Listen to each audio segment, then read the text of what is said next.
Welcome to the Lagos studio for the news update at 6. My name is Faith Agbetuya.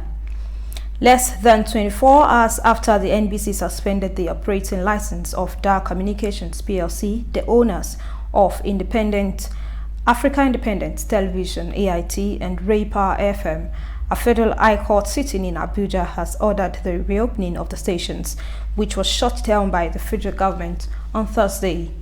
The National Broadcasting Commission (NBC) had on Thursday evening suspended the license of Dar Communications PLC until further notice.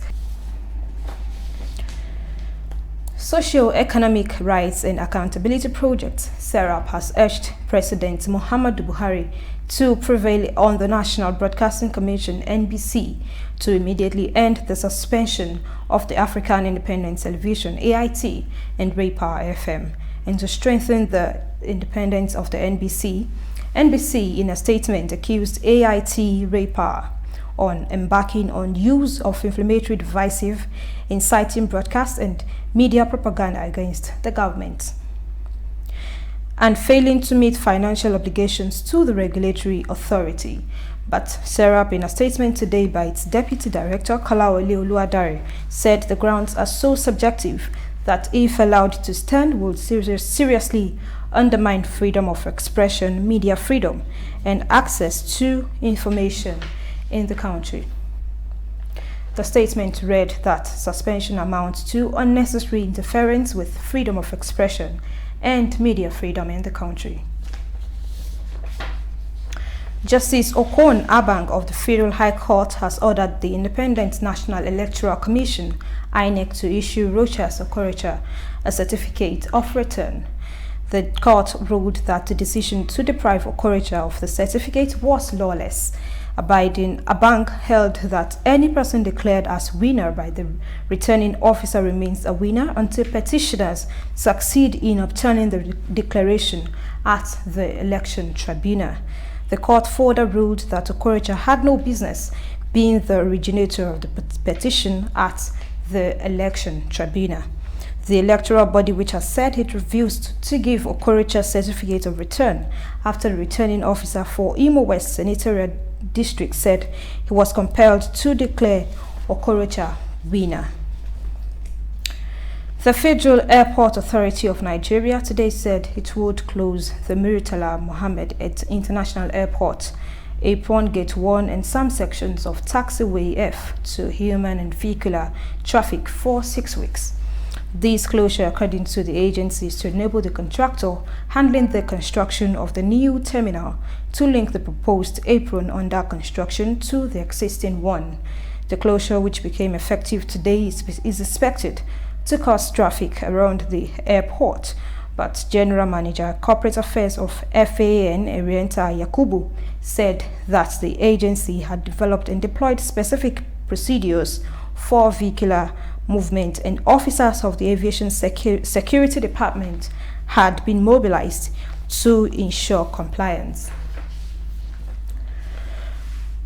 Ahead of the World Refugee Day, the representative of the United Nations High Commissioner for Refugees in Nigeria and ECOWAS, Antonio Jose Canadula, had called on political elite of sub-Saharan Africa to be mindful of likely humanitarian call in an exclusive interview with IATV in Lagos, where he noted that the region was already agog with pockets of refugee camp. Jose gave figures of the rising humanitarian needs in the region, adding that thousands of Nigerians have been forced to leave their homes in the last decade. You have at least 100,000 Nigerian refugees in Niger. You have Chad with at least another 10,000 Nigerian refugees. And then you also have Cameroon with approximately also 100,000 Nigerian refugees. So the same crisis situation has created internal displacement and external displacement. So refugees and IDPs right there. The United Nations representative also advised the federal government to improve on national solidarity and dignity among its nationals as a way of complementing the military response to insurgency in the northeast. There's need to have what we would call national solidarity. Solidarity starts at home. And that national solidarity is important because we have our own compatriots in Niger, in Cameroon, in Chad. They need to come back. We have a lot of populations that are displaced. These people need to regain their dignity, first of all, the human dignity of being able to say, here is my family, here is my house, my children go to school, they have access to education, they have access to health, they have access to water, and they live a dignified. He stressed the need for regional governments to join forces and lead in the ongoing response to the humanitarian need of many displaced persons in the region. Worried about the growing spate of insecurity in the region, governors of the Southwest Zone have decided to hold a regional security summit that will bring all critical stakeholders together to brainstorm how to stem the tide. Speaking after a special meeting at the Ondo State Governor's Lodge in Abuja today, Governor Oluwarotimi Akeredolu said there is an urgent need to stem the growth of criminal activities and banditry in the region. He stated further that a consulting firm have been appointed to review the tenure of the group managing director of Odua Investment Company, which has all the Southwest state governments as stakeholders.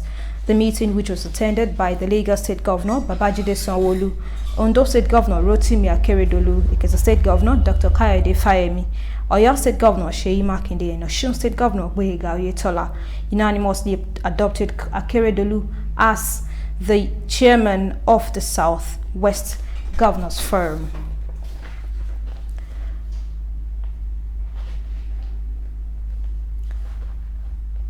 And with that, it's a wrap on the news update at 6, coming to you from the Lagos studio. Join us at 9 for more stories. My name is Faith Agbetuya. Good evening. Audio